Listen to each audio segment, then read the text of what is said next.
Hello everyone, welcome to GS education classes. My name is Geeta. उम्मीद करती हूँ कि आप सब लोग जो है बहुत ही बढ़िया होंगे और आपकी जो तैयारी है बेहतर तरीके से चल रही होगी। आज हम डिस्कस करने वाले हैं एसएसटी के क्वेश्चंस, और इसमें भी जो मैं क्वेश्चन आप लोगों के साथ डिस्कस करूंगी वो करूंगी हिस्ट्री के क्वेश्चन, और टोटल 60 क्वेश्चन जो है आज मैं आप लोगों को करवाने वाली हूँ। अगर आप लोगों ने इन क्वेश्चंस को आसानी से कर लिया, ठीक है, एक दो मानते हैं कि नहीं आएगा, लेकिन अगर आप लगभग मतलब 50+ लेकर आते हैं तो इसका मतलब आप लोगों की जो तैयारी है बहुत ही अच्छी चल रही है। तो आपको अपनी तैयारी को जांचने का एक बहुत ही अच्छा मौका है। ये जो मैं क्वेश्चंस पेपर करवा रही हूँ ये प्रीवियस ईयर के क्वेश्चंस पेपर से ही करवा रही हूँ, तो एक तरह से आप लोगों का प्रीवियस ईयर जो है तैयार होते हुए चल रहा है। आप लोगों को अलग से पढ़ने की जरूरत नहीं है, पूरा एक्सप्लेनेशन के साथ हम जो है करने वाले हैं। तो जिन लोगों का भी CTET पेपर 2 SST है उन लोगों के लिए जो है क्लास बहुत ही इंपॉर्टेंट होने वाली है। अगर आप चैनल पर नए हैं तो चैनल को सब्सक्राइब कर सकते हैं। अगर आप CTET के रिगार्डिंग हमेशा टाइम टू टाइम अपडेट रहना चाहते हैं, ऑथेंटिक इन्फॉर्मेशन के साथ, या टीचिंग एग्जाम से रिलेटेड हमेशा टाइम टू टाइम अपडेट रहना चाहते हैं, तो यहाँ पर जो है मैं CTET के regarding tips and tricks share करती हूँ, साथ ही आप लोगों को गाइड करती रहती हूँ कि किस तरीके से पढ़ना है, कहाँ से पढ़ना है, कैसे प्रैक्टिस करनी है।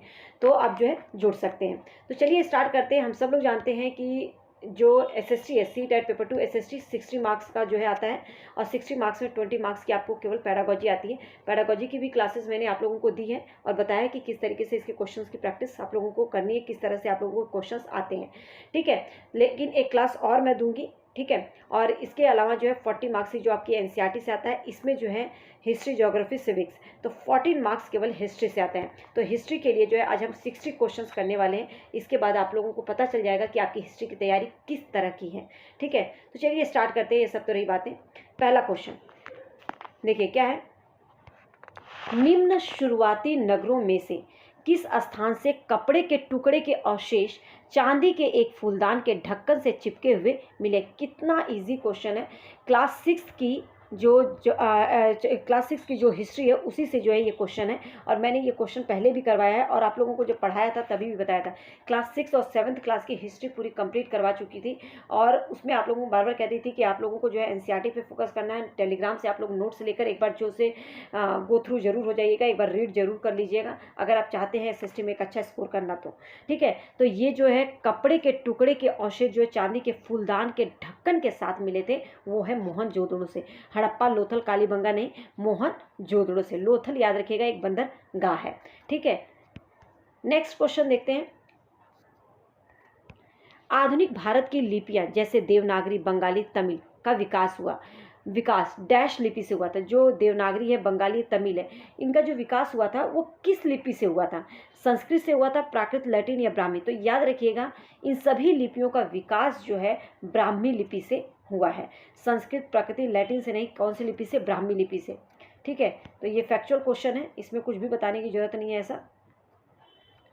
निम्नलिखित में से दिल्ली सल्तनत के सुल्तानों का कालक्रम व्यवस्थित कीजिए। तो जब मैं दिल्ली सल्तनत को पढ़ा रही थी उसमें भी मैंने आप लोगों को बताया था, उसके हिसाब से हम देखते हैं। गयासुद्दीन बलबन, खिज्र खां, तुगलक और खिलजी। तो हम सब लोग जानते हैं सबसे पहले जो है इल्तुतमिश आया था, ठीक है। तो इल्तुतमिश ने जो है क्या बोलते हैं, कुतुबुद्दीन ऐबक के बाद जो है इल्तुतमिश थे। फिर बलबन का टाइम आता है, बलबन के बाद जो है उसमें गयासुद्दीन बलबन भी एक होते हैं। तो गयासुद्दीन बलबन जो है सबसे पहले होंगे।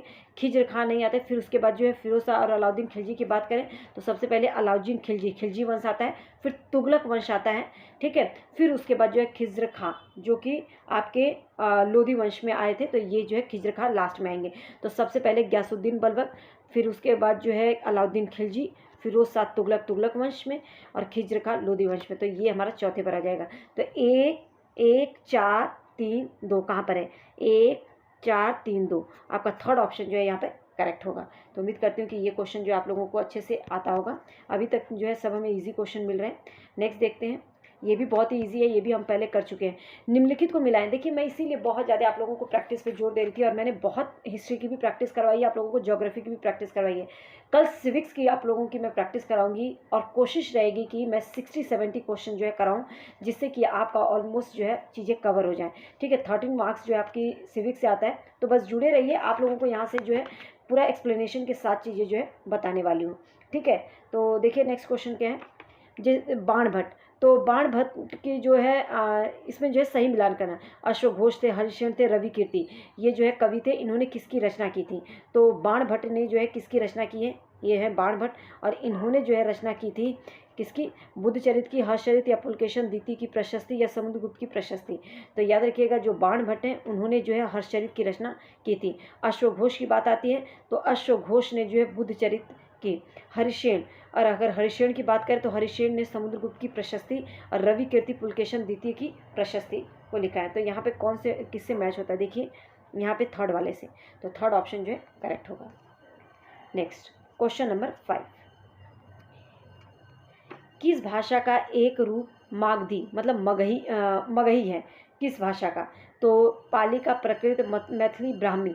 तो किसका है ये, देखिए बहुत सारे लोग सोचेंगे ना मगधी, तो ये मैथिली कर देंगे, नहीं, याद रखिएगा ये जो है प्राकृत होगा। ठीक है, सेकंड ऑप्शन जो है करेक्ट होगा, क्योंकि यहाँ पर जो है किस भाषा का एक रूप मागधी मतलब मगही है ये पूछा है, तो वो है प्राकृत। ठीक है, नेक्स्ट क्वेश्चन नंबर 6 क्या है, निम्नलिखित में से कौन सा, देखिए एक मिनट, निम्नलिखित में से कौन सा कथन बसवन्ना द्वारा आरंभ किए गए वीरशैव आंदोलन के बारे में सही है। मतलब बसवन्ना द्वारा जो है आरंभ किया गया था वीरशैव आंदोलन के बारे में पूछा है कि कौन सा कथन सही है। ठीक है, कौन सा कथन सही है इसमें से, तो इसका आरंभ तमिल भक्ति आंदोलन के विरुद्ध एक प्रक्रिया के रूप में हुआ था। बसवन्ना ने जो वीरशैव आंदोलन को लेकर शुरू किया था, तो ये तमिल भक्ति आंदोलन के विरुद्ध एक प्रक्रिया के रूप में शुरू हुआ था, तो ये बात तो एकदम करेक्ट है। ये तमिल भक्ति आंदोलन से प्रेरित है, नहीं, उसके विरुद्ध शुरू किया गया था। इसमें शिव से प्रेम को मुक्ति के मार्ग के रूप में अपनाने का उपदेश दिया गया था, तो ये भी करेक्ट नहीं है। पहला ऑप्शन ही केवल करेक्ट है यहाँ पर कि इसका आरंभ जो है तमिल भक्ति आंदोलन के विरुद्ध एक प्रतिक्रिया के रूप में शुरू हुआ था, तो पहला जो है ऑप्शन करेक्ट होगा। नेक्स्ट क्वेश्चन देखते हैं, क्वेश्चन नंबर 7, यूरोप में वोड के उत्पादकों ने किस भारतीय फसल को उसके प्रतिस्पर्धी के रूप में देखा था। यूरोप में जो है वोड के उत्पादक जो थे एक किस भारतीय फसल को, कौन सा भारत में एक ऐसी फसल थी जिसे प्रतिस्पर्धा के रूप में एक कंपटीशन के रूप में उन्होंने ले लिया था, तो हम सब लोग जानते हैं कि नील को। ठीक है, तो कपास, काली मिर्च, जूट नहीं, नील को, जो भारत में नील की खेती होती थी, यूरोप में जो वोड के खेती करते थे उसके उत्पादक जो है भारत में होने वाली फसल नील को जो है एक कॉम्पिटिशन के रूप में ले लिया था, प्रतिस्पर्धा के रूप में ले लिया था। ठीक है, ऑप्शन 4 करेक्ट होगा। नेक्स्ट क्वेश्चन नंबर 8 है ना, क्वेश्चन नंबर 8, हाँ देखिए, निम्नलिखित ए और बी पर विचार करें और सही विकल्प का चयन करें। डैनियलों के चित्रकारों में, जो डैनियल एक चित्रकारी थे, ठीक है, डैनियलों के चित्रकारी में ब्रिटिश शासन द्वारा भारत लाई जा रही आधुनिक सभ्यता के चित्रण पर जोर दिया था। जो डैनियल चित्रकारी थे ये वे ब्रिटिश शासन के द्वारा जो भी भारत में जो है जो आधुनिक चीज़ें ला रहे थे उसी की सभ्यता पे इन्होंने जोर दिया था, तो ये बात एकदम करेक्ट है। ठीक है, उसी को इन्होंने दिखाया है।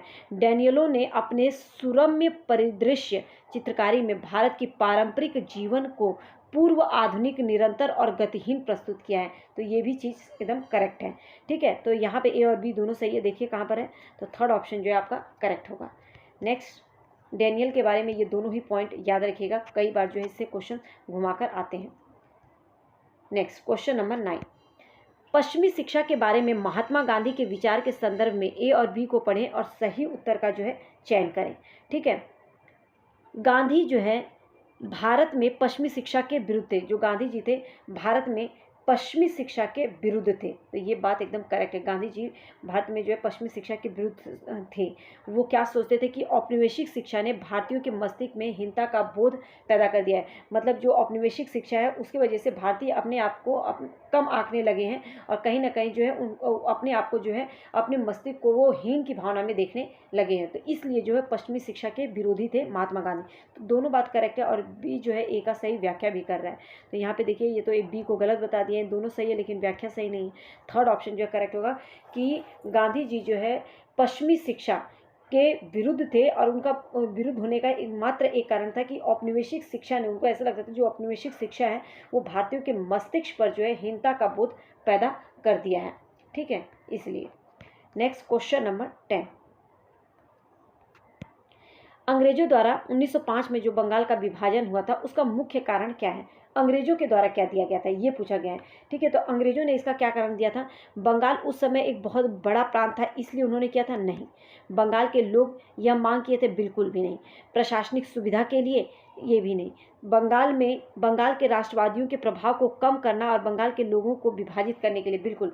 देखिए, जो बंगाल विभाजन था, बंग भंग जो आंदोलन था, मतलब कि जो बंगाल विभाजन था 1905 में हुआ था, अंग्रेजों के द्वारा किया गया था, उनका एकमात्र कारण था कि जो राष्ट्रवादी थे उनके प्रभाव को ये कम करना चाहते थे, जो क्रांतिकारी थे।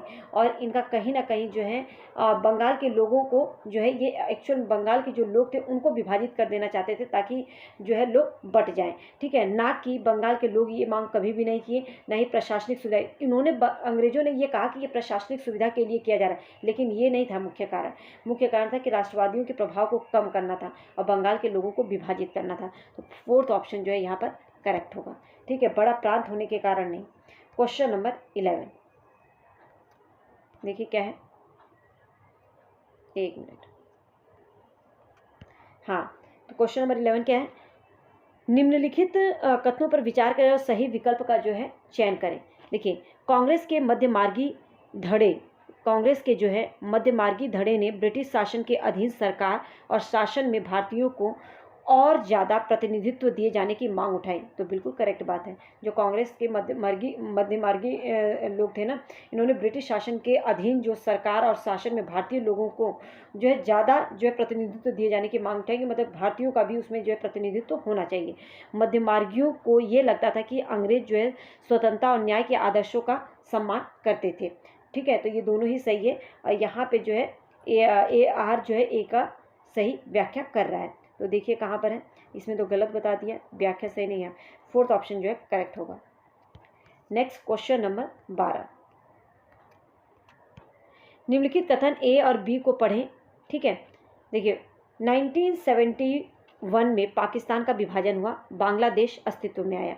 तो ये बात जो है एकदम मतलब कि सही है कि 1971 में जो है पाकिस्तान का विभाजन हुआ था और बांग्लादेश भी उसी टाइम पे अस्तित्व में आया था। विभाजन का मुख्य कारण यह था कि पूर्व के बांग्ला बोलने वाले लोगों को यह लगा कि उनके भाषा और पहचान को कुचला जा रहा है, ठीक है। तो ये भी बात सही है। तो यहाँ पे जो है दोनों ही सही बात है कि यहाँ पे कहाँ पर है, दोनों सही है। व्याख्या सही नहीं करता, नहीं, व्याख्या भी सही है, ठीक है। तो यहाँ पे फोर्थ ऑप्शन जो है आपका करेक्ट होगा। 1971 में ना पाकिस्तान का विभाजन हुआ था और बांग्लादेश जो है तब अस्तित्व में आया था, ठीक है। उसके बाद जो है इसका मुख्य कारण था कि पूर्व के जो बांग्ला बोलने वाले लोगों को यह लगा कि उनके भाषा को पहचान से कुचला जा रहा है। तो ये दोनों ही बात करेक्ट है। नेक्स्ट क्वेश्चन नंबर 13,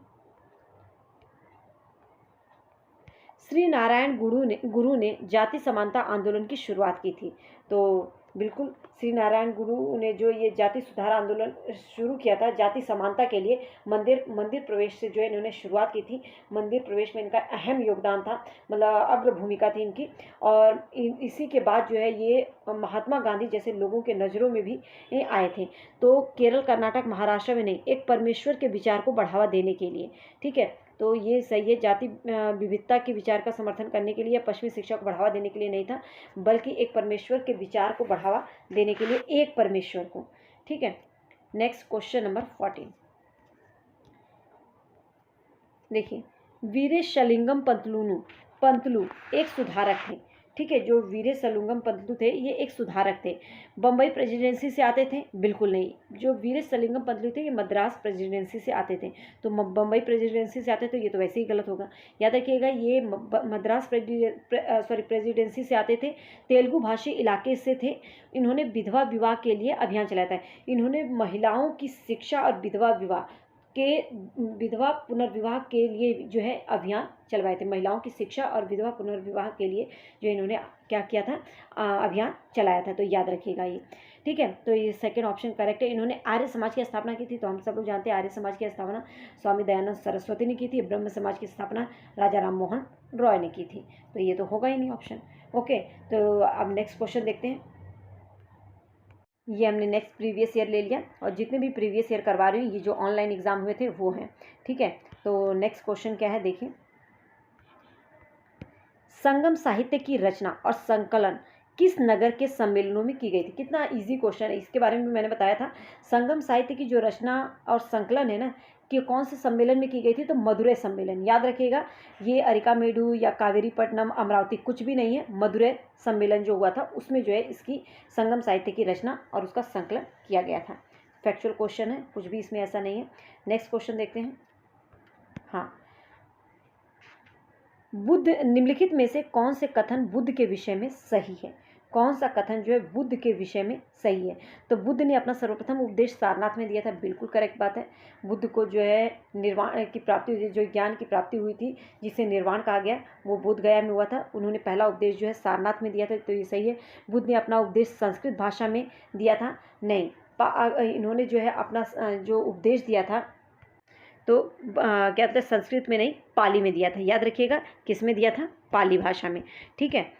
बुद्ध ने लोगों के दयालु होने और मनुष्यों के साथ जानवरों के जीवन को भी आदर करने की शिक्षा दी थी। बिल्कुल, बुद्ध ने ये कहा था कि लोगों को जो है दयालु होना चाहिए और तृषा को त्याग देना चाहिए, क्योंकि लालच का कोई अंत नहीं होता और दुखों का कारण ही जो है लालच है।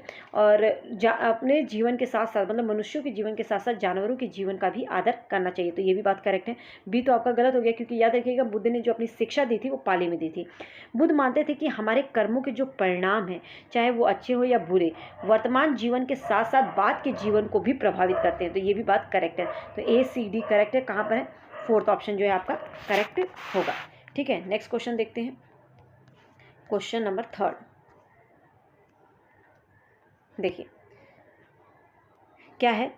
कथन ए और बी को पढ़ें और सही विकल्प का जो है आपको क्या करना है? चयन करना है। अलाउद्दीन खिलजी के प्रशासन काल में जो है भू राजस्व के निर्धारण और वसूली के कार्य को राज्य अपने नियंत्रण में ले आया। बिल्कुल, जो अलाउद्दीन खिलजी के शासनकाल में क्या था, भू राजस्व का जो निर्धारण था और वसूली थी, इसको जो है इन्होंने अपने नियंत्रण में ले लिया था। ये बात तो सही है। स्थानीय सामंतों द्वारा कर लगाने का अधिकार जारी रहा? नहीं, बिल्कुल नहीं। उन्हें कर चुकाने से छूट दी गई थी? बिल्कुल नहीं, कर तो देना ही पड़ता था, छूट नहीं दी गई थी। तो बी जो है गलत हो गया। यहाँ पे ए सही है और बी गलत। तो यहाँ पे जो है हमारा क्या होगा? पहला ऑप्शन करेक्ट होगा। बाजार नियंत्रण नीति ने जो है अलाउद्दीन खिलजी लेकर आए थे और जो है इन्होंने कर भी लगाए थे। मैंने वो सब लोग आप लोगों को सब कुछ चीज़ें जो है बताई हुई है ऑलरेडी, बताया था ना, जो खराज, खम्स और घड़ी चरी कर, ये सब जो है ये उस टाइम पर थे। ठीक है, नेक्स्ट देखते हैं। क्वेश्चन नंबर हमारा आ गया 4। ठीक है, 34। ये दूसरा पेपर मैं करवा रही हूँ आप लोगों को, तो इसमें जो है ये 34 नंबर क्वेश्चन है। निम्नलिखित में से कौन से कथन जो है मणिमेखलई के महाकाव्य के विषय में जो है सही है? मणिमेखलई के, ठीक है, ये तमिल में लिखा गया था। बिल्कुल, मणिमेखलई जो है किस भाषा में लिखा गया है? तमिल में। याद रखिएगा, यह सत्तनार नामक कवि द्वारा लिखा गया था। ये भी देखिए, दूसरा पॉइंट भी इजी है। मणिमेखलई जो महाकाव्य है, इसे जो है सत्तनार ने लिखा था और ये तमिल में लिखा गया था। ठीक है, और इसके बाद जो है उन्होंने कोवलम और माधवी की बेटी की कहानी जो है लिखी है। यह लगभग 2500 वर्ष पूर्व लिखा गया था, तो ये गलत है। उन्होंने कोवलम और माधवी की कहानी लिखी है। कई बार जो है उनकी कहानी से भी क्वेश्चन करके आ जाता है। तो ए बी सी जो है करेक्ट है। यहाँ पे पहला ऑप्शन जो है आपका करेक्ट होगा। ठीक है, नेक्स्ट क्वेश्चन नंबर 35। अहोम लोग वर्तमान समय के डैश से आकर ब्रह्मपुत्र घाटी में आ बसे थे। अहोम लोग कहाँ से आए थे और आकर जो है ब्रह्मपुत्र घाटी में बस गए थे? तो वो बांग्लादेश, म्यांमार, लाओस, कंबोडिया। तो अहोम लोग जो है वर्तमान समय के म्यांमार से आए थे और वो आके कहाँ पे? ब्रह्मपुत्र घाटी में बस गए थे। तो याद रखिएगा कहाँ से आए थे? म्यांमार से। फैक्चुअल क्वेश्चन था। नेक्स्ट क्वेश्चन नंबर 6, मतलब कि 36। ठीक है, देखिए क्या है। निम्नलिखित में से कौन सा कथन 16वीं-17वीं शताब्दी के सूरत के संबंध में सही है? सूरत के, यह पश्चिमी एशिया के साथ व्यापार करने के लिए मुख्य द्वार था। बिल्कुल, जो सूरत है ना, पश्चिमी एशिया के साथ द्वार जो व्यापार है उसको करने के लिए उसका मुख्य द्वार हुआ करता था सूरत। इसे मक्का का प्रस्थान द्वार भी कहा जाता है। बिल्कुल, सूरत का जो है मक्का का प्रस्थान द्वार भी कहा जाता है, क्योंकि बहुत से हज यात्री जहाज़ से यहीं से रवाना होते हैं। तो ये भी करेक्ट है। अंग्रेज इतिहासकार ओविंगटन के अनुसार किसी भी समय पर भिन्न भिन्न देशों के औसतन 5000 जहाज इस बंदरगाह पे खड़े देखे जा सकते हैं। तो ऐसा अब नहीं है। ठीक है, तो पहला और दूसरा करेक्ट है। तो ये जो है यहाँ पे करेक्ट होगा। Next question number 37। ठीक है, 7 बोलो या 37 बोलो, यहाँ पे देख सकते हैं आप। ठीक है, तो क्या है ये देखिए। प्रचारकों ने सेरमपुर में एक मिशन खोला था। ठीक है, सेरमपुर जगह है, वहाँ से पर एक मिशन खुला था। उस समय एक क्षेत्र निम्नलिखित में से किस कंपनी के अधीन था? तो वहाँ का जो वो क्षेत्र था वो किस कंपनी के अधीन था, ये पूछा है। तो Danish east India company, British या फ्रेंच या पुर्तगीज़। तो प्रचारकों ने जो सेरमपुर में एक मिशन खोला था, तो ये किसके का अधीन थी, ये मतलब ये जो क्षेत्र था किस कंपनी के अधीन, तो डैनिश जो थे, डैनिश ईस्ट इंडिया कंपनी के अधीन थे। पहला ऑप्शन जो है करेक्ट होगा। नेक्स्ट क्वेश्चन नंबर 8 मतलब 38। औपनिवेशिक काल में अंग्रेजों को आदिवासियों की तरफ व्यवहार ऐसा था कि कैसा था उनका व्यवहार, उनका जीवन उपनिवेश से पहले जैसा था वैसा ही चलता रहा? बिल्कुल नहीं, वैसा उनके जीवन में बहुत औपनिवेशिक काल में जो है ना, उसके अंग्रेजों के आने के बाद उनके जीवन में जो है बहुत बदलाव देखने को मिला था। तो आदिवासी मुखियाओं ने अपने क्षेत्रों पर प्रशासनिक अधिकार बनाए रखा? बिल्कुल भी नहीं। आदिवासी मुखियाओं ने गाँव के समूहों पर मालिकाना अधिकार बनाए रखा? हाँ, ये करेक्ट बात है कि जो आदिवासी जो मुखिया थे उन्होंने गाँव के समूह पर अपना मालिकाना हक जो है बनाए रखा था, लेकिन प्रशासनिक अधिकार नहीं बनाए रखे। ठीक है, उन वन उत्पादों पर अधिकार आदिवासियों के लोगों के पास ही रहे? नहीं, इसी की वजह से तो मतलब ये अंग्रेजों के पास चले गए थे। तो आपका थर्ड ऑप्शन जो है इसमें केवल करेक्ट है। नेक्स्ट क्वेश्चन नंबर 9 देखिए क्या है, देखिए मिलान करना है। कलकत्ता जो मदरसा है ये जो है कब खुला था, तो इस 1781 में। ठीक है, कलकत्ता मदरसा 1781 में खुला था। बनारस संस्कृत कॉलेज की जो स्थापना हुई थी वो 1791 में हुई थी। अंग्रेजी शिक्षा अधिनियम जो लागू हुआ था, अंग्रेजी शिक्षा अधिनियम जो आया था, ये जो है आपका 1835 में, और वुड डिस्पैच जो है 1854 में। ठीक है, तो 1835 में जो है अंग्रेजी शिक्षा अधिनियम आया, उसके बाद जो है वुड डिस्पैच की नीति आई थी। ठीक है, निस्पंदन वाला जो सिद्धांत है ना, जो इसमें कि बोला जाता है कि छन्नी की तरह, मतलब कुछ लोगों को पढ़ा दो ऐसे, मतलब उन्होंने एक अंग्रेजी जो है वुड डिस्पैच की ही देन है। ठीक है, कलकत्ता मदरसा की स्थापना आप लोगों को पता होना चाहिए था 1781 में। कई बार बनारस संस्कृत कॉलेज जो है कई बार पूछा गया, तो 1791 में, तो इसको याद रखिएगा। तो सेकेंड ऑप्शन जो है इसका करेक्ट होगा। ठीक है, यहाँ पे जो सेकेंड ऑप्शन है वो आपका करेक्ट होगा। Next question number 10। गुलामगिरी एक पुस्तक जिसका अर्थ है गुलामी, किसने लिखा था? सही उत्तर का चुनाव करना है। तो गुलामगिरी जो पुस्तक है ये किसने लिखा था? तो ज्योतिबा राव फुले, से पहले भी हम इसको कर चुके हैं, तो यहाँ पे मेरे को बताने की ज़रूरत नहीं है। क्वेश्चन नंबर 11 देखते हैं। जो क्वेश्चन ऑलरेडी हम मैं एक बार एक्सप्लेन किया, तो उसको एक्सप्लेनेशन में हम अपना टाइम वेस्ट नहीं करेंगे, आगे चलेंगे। ठीक है, देखिए राष्ट्रीय कला की छवि के संदर्भ में कथन ए और बी को पढ़ें। बंगाल में राष्ट्र कलाकारों का एक नया समूह अमिंद्रनाथ टैगोर के इर्द गिर्द जुटने लगा। जो बंगाल था वहाँ पे राष्ट्र कलाकारों का एक नया समूह जो अविंद्रनाथ टैगोर थे, इनके आगे पीछे जो है घूमने लगा, तो ये बात करेक्ट है। इस समूह के कलाकारों ने रवि वर्मा की कला का नकल आधारित और पश्चिमी रंग ढंग कहकर जो है खारिज कर दिया था। मतलब रवि वर्मा की जो कला थी उसका जो है कला का नकल आधारित बताया, और उसमें बोला कि पश्चिमी जो रंग ढंग है उसको जो है बताकर खारिज कर दिया था। ऐलान किया कि इस तरह की शैली राष्ट्र के प्राचीन मिथकों और जन श्रुतियों को चित्रित करने के लिए उपयुक्त नहीं है। तो ये भी बात करेक्ट है, तो ऐसा किया था। तो यहाँ पे ए और बी दोनों सही है, और बी जो है ए की सही व्याख्या भी कर रहा है कि अविंद्रनाथ टैगोर के इर्द गिर्द क्यों घूमते थे लोग, क्योंकि उन्होंने जो है रवि वर्मा को जो है नकार दिया था। ठीक है, तो फोर्थ ऑप्शन जो है आपका करेक्ट होगा। नेक्स्ट क्वेश्चन नंबर 12 देखिए, एक नया क्वेश्चन आप लोगों को देखने को मिलेगा। इस तरह के अभी क्वेश्चन आप लोगों ने किया नहीं होगा। पंडित देखूं मन में जानी, कहूँ धो छूती कहाँ से उपजी, तब ही छूती तुम मानी।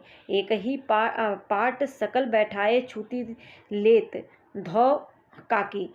छूते ही जेवन छूते ही अचवन, छूते ही जग उपजाया।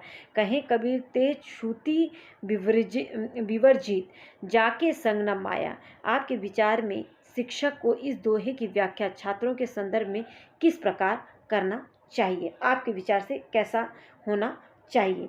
ठीक है, तो पवित्रता और अपवित्रता की धारणा को जन्म से ही विरासत में मिलती है, इस रूप में बिल्कुल नहीं। तो इस तरह से बच्चा तो वो समझेगा ना जो पंडित के घर में पैदा हुआ, भाई वो मतलब कि वो पंडित है, वो पढ़ने में बहुत अच्छा होगा, ऐसा नहीं, कोई भी हो सकता है। जात से पंडित नहीं, कर्म से पंडित बनना है। तो पवित्रता और अपवित्रता की ये नहीं माना कि वो लोग बहुत ज़्यादा पवित्र हैं और बाकी जो है अपवित्र है, ऐसा नहीं। तो ये विरासत में नहीं मिलता। पवित्रता और अपवित्रता कार्य की प्रकृति से निर्धारित होता है, या अस्पृश्यता का विचार एक सामाजिक रचना है। बिल्कुल, जो छुआछूत है ना, वो जो है एक समाज की रचना है और हमारे विचारों और धारणाओं से निर्धारित होती है। अगर हमारे विचार, हमारी धारणा अच्छे हैं तो हम जो है अच्छे हैं, और अगर हम गंदे काम करें तो गंदे हैं। इस तरीके से जो है टीचर के द्वारा जो है इसका व्याख्या की जानी चाहिए। सामाजिक समूहों के बीच विषमता समाज को क्रियाशील बनाए रखने में निर्णायक भूमिका निभाती है। नहीं, सामाजिक समूहों के बीच जो विषमता है वो समाज को क्रियाशील बनाए रखने में एक अच्छी भूमिका नहीं निभाती है। तो थर्ड ऑप्शन जो है यहाँ पे करेक्ट होगा कि जो ये छुआछूत है, ये जो विसंगति है, मतलब ये समाज की देन है, हमारे कर्म ही हमें जो है बताते हैं। नेक्स्ट, ब्रिटिश शासन के विरुद्ध राष्ट्रीय आंदोलन में मध्य मार्गियों के नेता के रूप में आप निम्नलिखित में से किन विधियों को अपनाते हैं? ब्रिटिश शासन के विरुद्ध राष्ट्रीय आंदोलन में जो मध्यमार्गी के नेता थे, इससे पहले अभी इससे रिलेटेड क्वेश्चन किया था हमने अभी, निम्नलिखित में से किन विधियों को अपनाते हैं?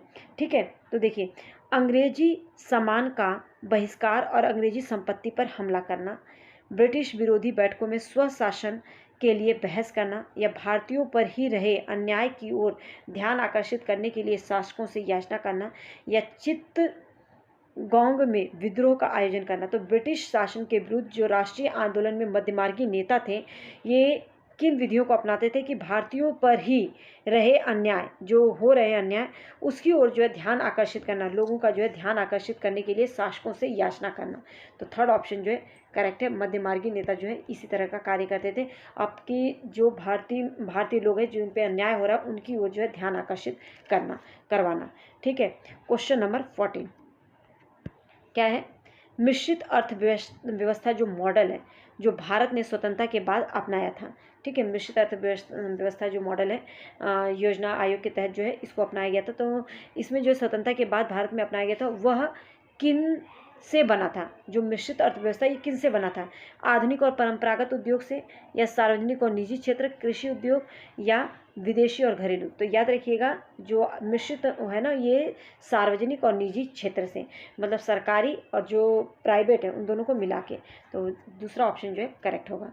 ठीक है, ये हमने सेकंड पेपर भी कंप्लीट कर लिया। अब नेक्स्ट पेपर में जो है हम 14 क्वेश्चन करेंगे। ठीक है, तो चलिए नेक्स्ट क्वेश्चन देखते हैं। नेक्स्ट क्वेश्चन, ठीक है, नेक्स्ट क्वेश्चन देखते हैं। क्वेश्चन नंबर 1 क्या है? देखिए,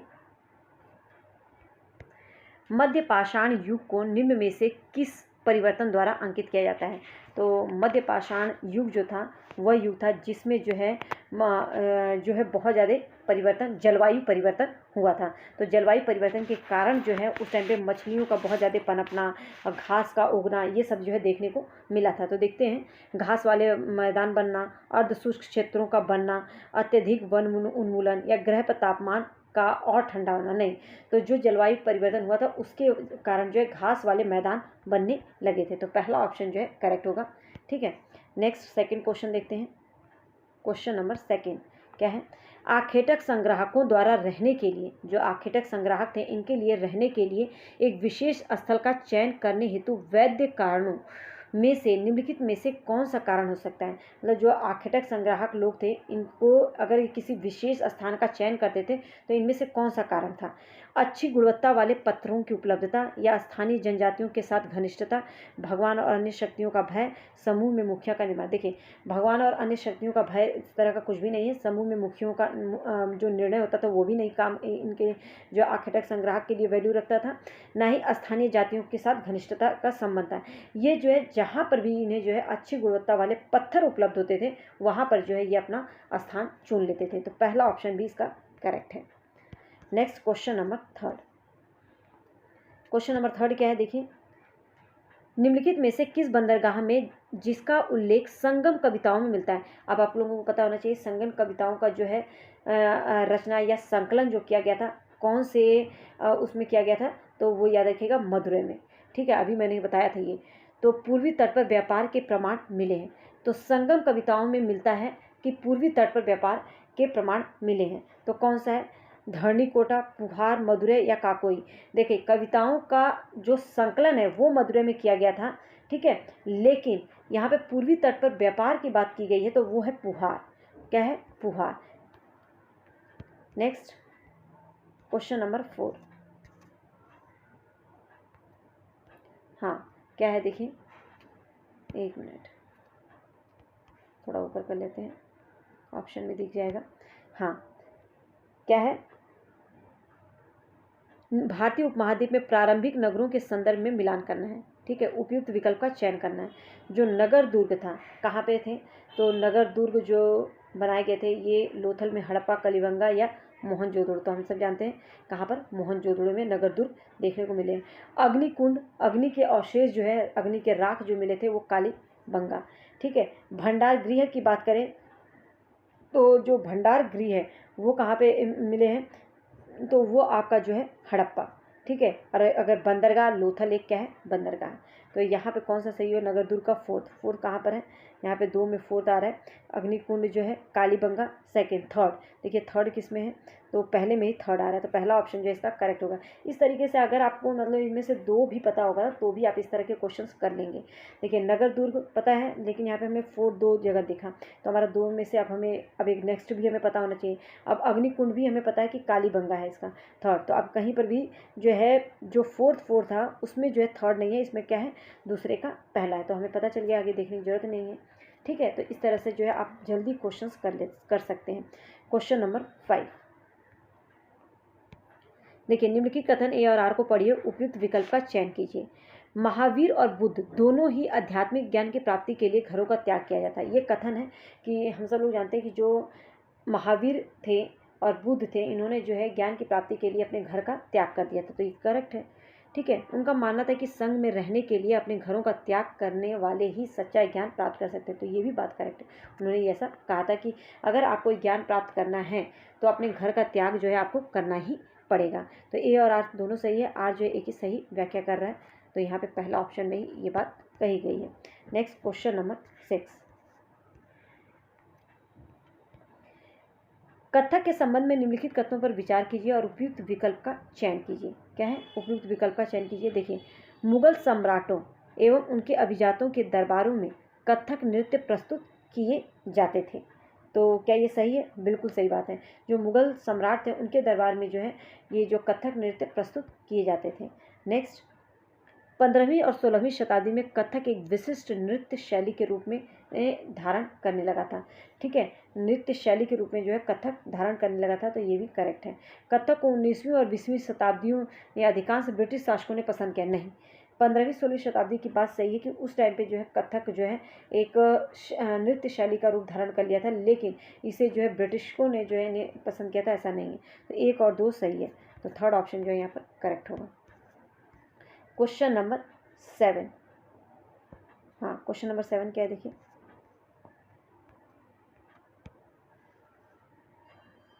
कथन ए और आर को पढ़िए और सही विकल्प का चयन कीजिए। देखिए, शंकर जो है अद्वैत के समर्थक थे। अच्छा, शंकर के बारे में जो है ये याद रखिएगा, क्योंकि कई बार जो है ना एक पॉइंट ही पूछ देता है, कई बार पूछ देता है कि शंकर की इनमें से कौन सी विशेषताएं हैं, तो अद्वैतवाद के समर्थक थे।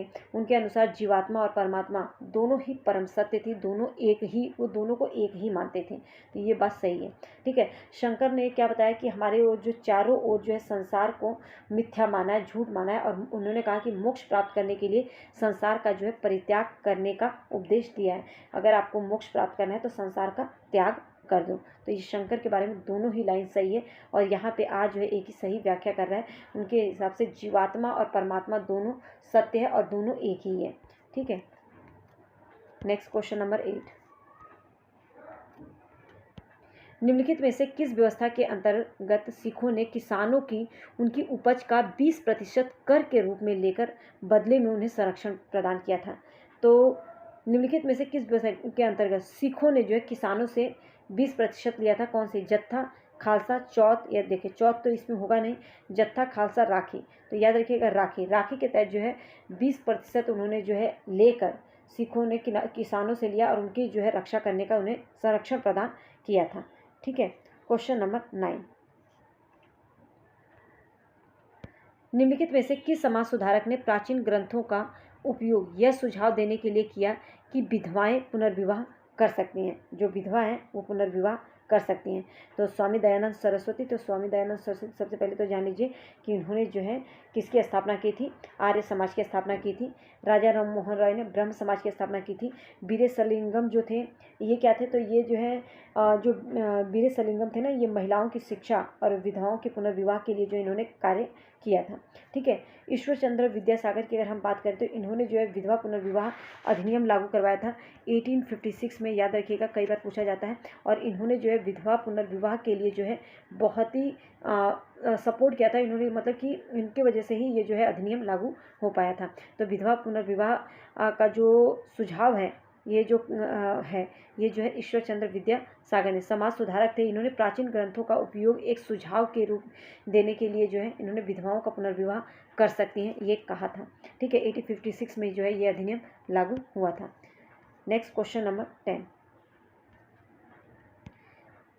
1820 में के बाद 1820 के बाद के वर्षों में मुंबई प्रेसिडेंसी के कई विद्यालयों में क्यों कुछ जातियों के किशोर विद्यार्थियों को केवल कक्षा के बाहर बरामदे में बैठने और पाठों को सुनने की अनुमति दी गई थी? ऐसा क्यों? तो क्योंकि उन्हें फीस नहीं दी थी इसलिए, या क्योंकि जब कक्षा में पाठ पढ़ाया जा रहा था वो अनावश्यक शोर कर रहे थे, या यह महसूस किया गया कि ये विद्यार्थी कक्षा कक्ष को प्रदूषित कर देंगे और अन्य जातियों के विद्यार्थियों को पढ़ाया जा रहा है यहाँ पे? तो बिल्कुल सही बात है। 1820 के बाद जो है ना मुंबई प्रेसिडेंसी के एक विद्यालय में क्यों कुछ ही जातियों के किशोरों को कक्षा के बाहर बरामदे में बैठने को मजबूर और पाठ को सुनने के लिए कहा जाता था? तो इसका कारण फीस और अनावश्यक शोर जो है ये नहीं था, इसका मेन कारण था जाति व्यवस्था। क्योंकि उस टाइम पे इतनी जाति व्यवस्था थी कि उनको लगता था कि ये बच्चे जो है दूसरे बच्चों को प्रदूषित कर देंगे, क्योंकि वो कहीं ना कहीं निम्न जाति से आते हैं और ये बच्चे जो है उच्च जाति के हैं। तो सी वाला जो है आपका यहाँ पे करेक्ट होगा। तो यहाँ पे ए बाकी तो कुछ भी नहीं होगा, सी सही है। तो यहाँ पे सेकंड जो है आपका सी करेक्ट होगा। ठीक है। Next question number 11। Question number 11 देखिए क्या है। बम्बई में 1840 में गठित जो परमहंस मंडली का उद्देश्य था ये क्या था? तो दुर्गाराम मेहता जी ने जो है इस मंडली की स्थापना की थी। सबसे पहले तो आप लोगों को ये पता होना चाहिए, जो परमहंस मंडली है ना, मैं पूरा बोल देती हूँ। दुर्गाराम मेहता ये एक व्यक्ति थे, इन्होंने जो है इस मंडली की स्थापना की थी और इनका मुख्य उद्देश्य था जाति व्यवस्था का उन्मूलन करना, जाति सुधार करना, अस्पृश्यता का अंत करना। ठीक है। तो पहला ऑप्शन जो है करेक्ट होगा। कई बार ये भी क्वेश्चन आता है। क्वेश्चन नंबर 12 देखिए क्या है। क्वेश्चन नंबर 12, राष्ट्रवाद और कला के संबंध में निम्नलिखित का मिलान कीजिए, उपयुक्त विकल्प का चुनाव कीजिए। कृष्ण संसाधन, जातुगृहदा, मेरी माँ और पूर्व के आदर्श। देखिए राष्ट्रवाद और कला के संबंध में है। ठीक है। तो कृष्ण संसाधन, इसका संबंध किससे है? तो राजा रवि वर्मा। ठीक है। देखिए फोर्थ है कहीं पर, यहाँ पे फोर्थ कहीं पर दिख रहा है आपको, एक मिनट, हाँ थर्ड में। ठीक है। और सेकंड में दिख रहा है। अब आगे भी देखते हैं। जातुगृहदाह, तो यहाँ पे जातुगृहदाह का क्या होगा इनमें से? एक मिनट, नंदलाल बोस। ठीक है। देखिए एक कहाँ पर है, एक यहाँ पर है और यहाँ पे 2 दे दिया है, तो थर्ड। अब आगे आपको नहीं भी पता होगा तो भी आप कर लेंगे। अब यहाँ पे मेरी माँ जो है इसका जो है रविंद्रनाथ टैगोर हो जाएगा। पूर्व के आदर्श जो है वो काकुजो। ठीक है। थोड़ा सा ये डिफरेंट है, ये क्वेश्चन मैं मान सकती हूँ क्योंकि आप लोगों को नहीं आया होगा, बट इसे याद कर लीजिएगा। नेक्स्ट क्वेश्चन 13 विलय नीति से रिलेटेड है और ये बहुत ही अच्छा क्वेश्चन है और 8th क्लास के एनसीईआरटी से है। विलय नीति का जो प्रयोग करके ईस्ट इंडिया कंपनी द्वारा अधिग्रहित किए गए भूभागों का सुमेलन करना है। ठीक है। उपयुक्त विकल्प का चयन करना है। विलय नीति जब लागू की गई थी तो सतारा, सबलपुर, नागपुर, उदयपुर, तो सबसे पहले जो है जो लागू हुआ था, सबसे पहले जो है क्या आता है? सबलपुर। याद रखिएगा, सबसे पहले जो है क्या आता है? सबलपुर। तो सबलपुर का जो है, एक मिनट, तो यहाँ पे जो होगा, यहाँ पे देखिए 1848, तो सबसे पहले ना इनमें से सतारा, सबलपुर, नागपुर, सबसे पहले जो विलय हुआ था उदयपुर का हुआ था 1848 में। ठीक है। उसके बाद जो है सबलपुर आता है 1850 में, फिर उसके बाद जो है सतारा आता है 52 में और फिर नागपुर आता है 53 में। अब देखिए उदयपुर, अब यहाँ पे पहले का जो है क्या है? 52। कहाँ पर है पहला? कहीं दिख रहा है यहाँ पर ए का सतारा का जो है 4 कहीं दिख रहा है यहाँ पर? एक मिनट, सतारा नहीं, ये नहीं होगा सतारा। ये सतारा जो है ना आपका पहले आया था।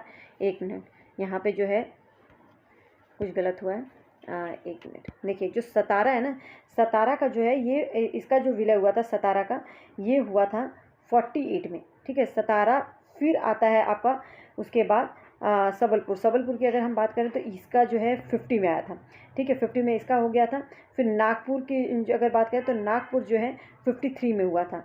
और 52 में जो है आपका जो 52 में हुआ था वो जो है उदयपुर का। ठीक है, तो यहाँ पे जो है सबसे पहले सतारा 48 में, 48 के बाद जो है आपका 48 के बाद जो है 50 में जो सबलपुर आ जाता है, फिर नागपुर 53 में, और 52 में उदयपुर का हुआ था। तो सतारा, सबलपुर, उदयपुर और फिर जो है आपका आता है नागपुर। ये था क्रम। ठीक है, 8th क्लास के एनसीईआरटी से हैं। उम्मीद करती हूँ ये आप लोगों को क्लियर हो गया होगा। कहाँ पर है देखिए, सतारा 48 पहला कहाँ पर, ये 2 जगह पहला है। सबलपुर की अगर हम बात करें तो ये सबलपुर जो है आपका 50 में हुआ था। तो तीसरा ऑप्शन कहीं पर है यहाँ पे, तो यही आपका करेक्ट होगा। बाकी आगे देखने की जरूरत ही नहीं है। ठीक है, बाकी वैसे तो क्रम जो है यही है, याद रखिएगा। सतारा का जो है 48 में है। सबलपुर की अगर बात करें तो 1850 हो जाएगा। और फिर उसके बाद जो है उदयपुर का हुआ था 1852 में हुआ था। और फिर नागपुर में का जो है 53 में हुआ था। इस तरह से ये क्रम चला था। ठीक है, इस तरह से इनका विलय हुआ था। नेक्स्ट, मैं भी कंफ्यूज हो गई थी, एक साथ नंबर आते हैं ना तो कहीं ना कहीं इसी तरह से कन्फ्यूज़न होते मतलब आप लोग कंफ्यूज भी होंगे, तो इस चीज़ का जो है खास ध्यान रखना है। नेक्स्ट क्वेश्चन नंबर 14 देखिए क्या है। भारत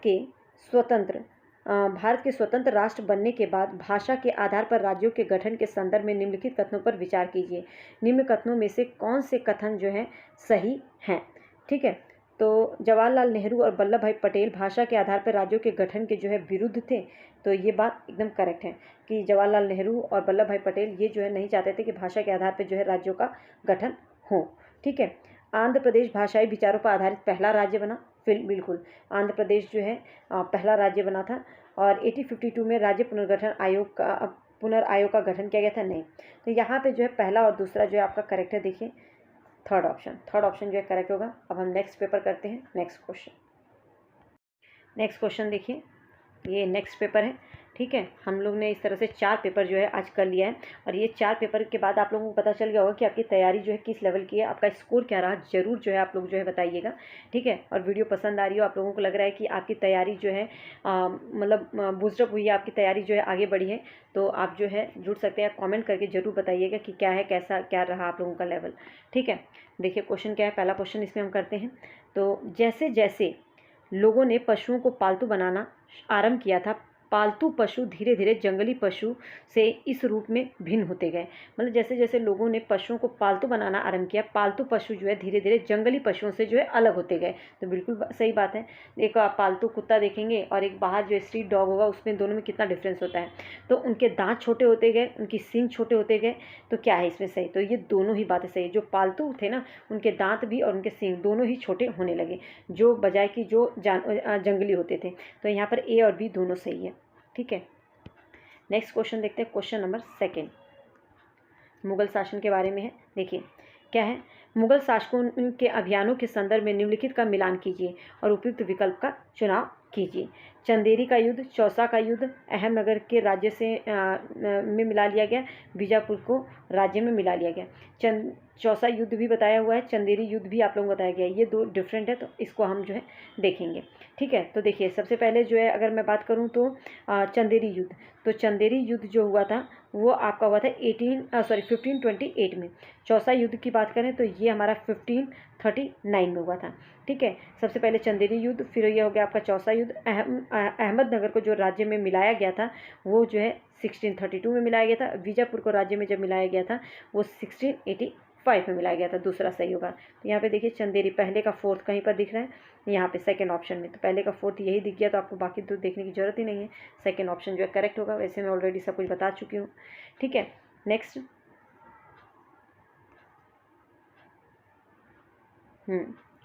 कौन सा क्वेश्चन नंबर ये आप लोगों का, 1 मिनट, 3rd क्वेश्चन क्या है सॉरी। निम्नलिखित में से किस गुप्त वंश शासक ने महाधीराज की उपाधि का प्रयोग किया था? मतलब ये जो है गुप्त वंश के शासक, इनमें महाधीराज की उपाधि जो है किसने किसने ली थी? तो चंद्रगुप्त द्वितीय ने ली थी? तो बिल्कुल भी नहीं, चंद्रगुप्त द्वितीय ने नहीं ली थी।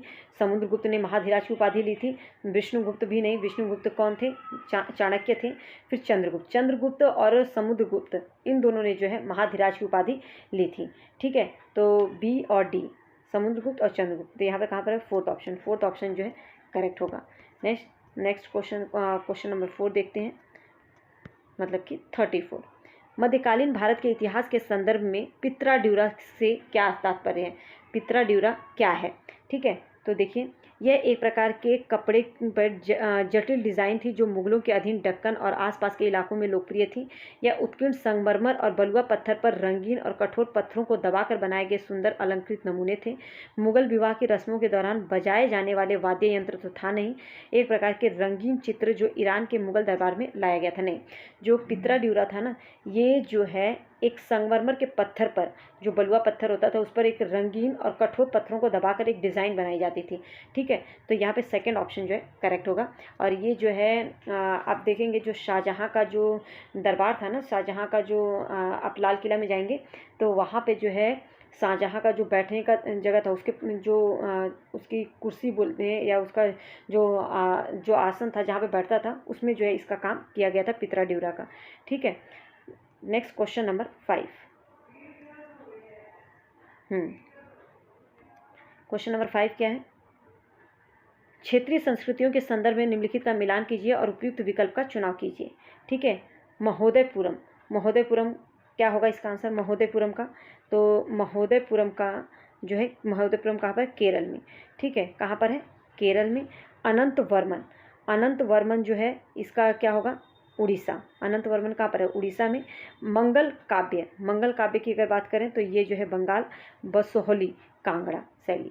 ठीक है, तो यहाँ पे जो है कौन सा ऑप्शन करेक्ट होगा? पहले का 4 कहाँ पर? देखिए, ए का जो है सेकंड कहाँ पर है?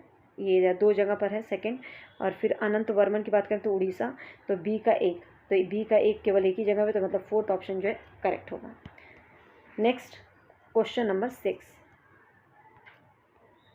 निम्नलिखित कथनों को पढ़िए और उपयुक्त विकल्प का चयन कीजिए।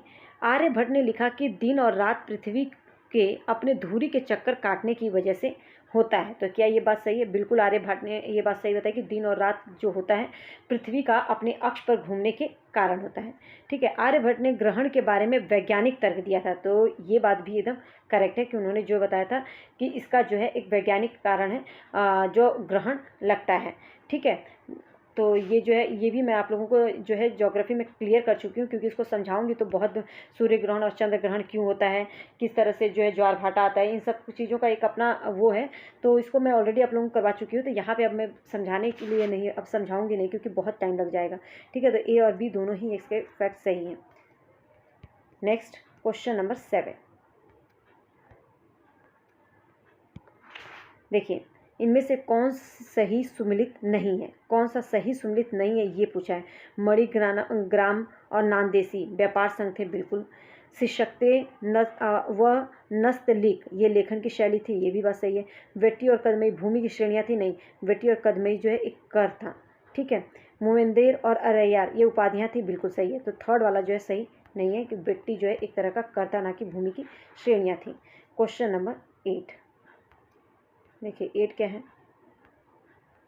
क्वेश्चन नंबर 8 में क्या है? देखिए, निम्नलिखित कथनों पर विचार कीजिए और सही कथन वाले विकल्प का चयन कीजिए।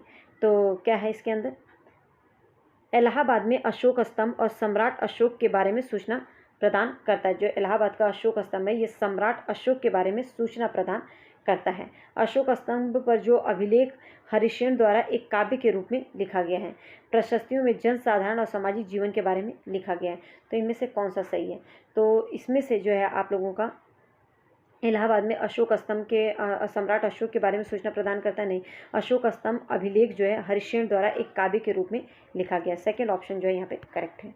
ठीक है, तो यहाँ पे जो है केवल आपका सेकंड सही होगा। Next question number 9। क्या है क्वेश्चन नंबर 9? देखिए, ए और बी को पढ़िए। ठीक है, और सही विकल्प का चुनाव करना है। वीरेशलिंगम, अभी बताया था वीरेशलिंगम कौन थे, पंतलुनी। देखिए हर एक में जो इससे क्वेश्चन आया हुआ है। विधवा पुनर्विवाह और लड़कियों की शिक्षा, याद रखिएगा, लड़कियों की शिक्षा के बारे में भी आया तो वो भी करेक्ट है। लड़कियों की शिक्षा के समर्थन में मद्रास प्रेसिडेंसी में एक संगठन बनाया था, तो वीरेशलिंगम जो है मद्रास प्रेसिडेंसी से आते थे, तो ये बात सही है। आर्य समाज की स्थापना करने वाले स्वामी दयानंद सरस्वती ने विधवा पुनर्विवाह का जो है समर्थन किया था, तो ये भी बात करेक्ट है। तो ये 1 और 2 दोनों ही सही है। अगर आप 4-5 पेपर अच्छे से कर लेना तो आप देखेंगे कि छठा पेपर आप बहुत ही आसानी से कर लेंगे। और मैंने इतना प्रैक्टिस करवा दिया हिस्ट्री की कि आपके जो है अब तक तो बहुत ही अच्छा हो जाना चाहिए, एटलीस्ट जो मैंने जितना करवाए हैं। 19वीं शताब्दी के भारत में सिंह सभाओं का गठन क्यों हुआ था? 19वीं शताब्दी के, ठीक है, अंग्रेजी सरकार के विरुद्ध लड़ाई के लिए या सिखों में प्रचलित अंधविश्वासों से छुटकारा पाने के लिए? तो देखो 19वीं शताब्दी में जो है भारत में सिंह सभाओं का गठन क्यों हुआ था कि अंग्रेजी सरकार के विरुद्ध लड़ाई लड़ने के लिए नहीं, बल्कि सिखों में जो प्रचलित अंधविश्वास है उससे छुटकारा पाने के लिए। तो ये बात करेक्ट है। जाति प्रतिष्ठा और भेदभाव की जो प्रथाएं थी उसको समाप्त करने के लिए, और सिखों में शिक्षा को प्रोत्साहित करने के लिए। तो यहाँ पे ये तीनों ही करेक्ट हैं कि इसका जो है सिंह सभाओं का गठन किया गया था ताकि अंधविश्वासों से छुटकारा मिल सके, अंधविश्वासों से, और जाति प्रतिष्ठा जो भेदभाव प्रथाएं हैं इनको समाप्त किया जा सके और शिक्षा को बढ़ावा दिया जा सके। तो बी सी डी तीनों ही सही है, तो बी ऑप्शन जो है यहाँ पर करेक्ट होगा। नेक्स्ट क्वेश्चन नंबर 11 देखिए, भारत में प्रारंभिक 20वीं शताब्दी में धर्म के आधार पर अधिकार जमाने, आधिपत्य स्थापित करने निम्नलिखित में से कौन सा आंदोलन आलोचना करता है? सत्यशोधक समाज, स्वाभिमान आंदोलन, आर्य समाज या ब्रह्म समाज? तो इसमें से कौन सा सही होगा? तो धर्म के आधार पर अधिकार को जमाने और आधिपत्य स्थापित करने वाले निम्नलिखित में से कौन सा आंदोलन आलोचना करता है धर्म के आधार पर? तो धर्म ग्रंथों की किसने जो है वो की थी, आलोचना की थी? स्वाभिमानी आंदोलन, ठीक है, तो ये स्वाभिमानी आंदोलन इसका करेक्ट होगा। नेक्स्ट, किसने चलाया था? ये पेरियार ने, ठीक है। नेक्स्ट देखिए,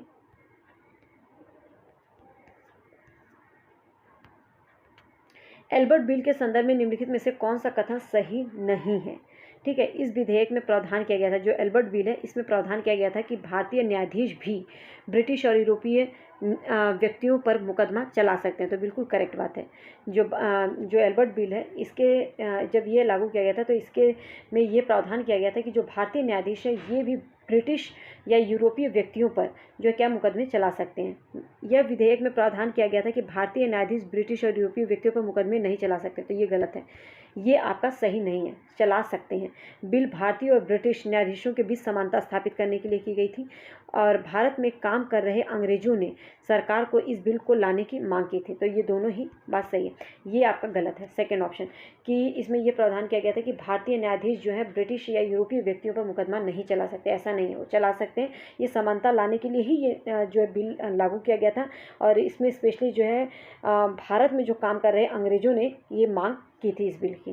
तो सेकेंड ऑप्शन जो यहाँ पे गलत होगा कि इसके बारे में, एल्बर्ट बिल के बारे में सही नहीं है। नेक्स्ट क्वेश्चन नंबर 30, भारत में स्वतंत्रता आंदोलन के संदर्भ में निम्नलिखित का सुमेलित कीजिए और उपयुक्त विकल्प का चयन कीजिए। ठीक है, तो कौन सा सही है? देखिए, कोली विद्रोह, तो कोली विद्रोह कब हुआ था? 1831 से 32 में। संथाल विद्रोह की अगर बात करें तो 1855 में संथाल विद्रोह। बस्तर विद्रोह ये याद कर लीजिएगा, बस्तर विद्रोह जो है 1910 में और वर्ली विद्रोह जो है 1940 में हुआ था। तो यहाँ पे ए का कोल विद्रोह 1831 से 32 में, फोर्थ कहाँ पर है? दो जगह पर है। ठीक है, अब देखिए संथाल विद्रोह जो है 1855 में थर्ड, तो थर्ड जो है आपका पहले वाले में, तो यहाँ पे जो है आपका पहला ऑप्शन जो है करेक्ट होगा। आगे देखने की जरूरत ही नहीं है, वैसे ऑलरेडी मैं सबका मैच करके दिखा चुकी हूँ।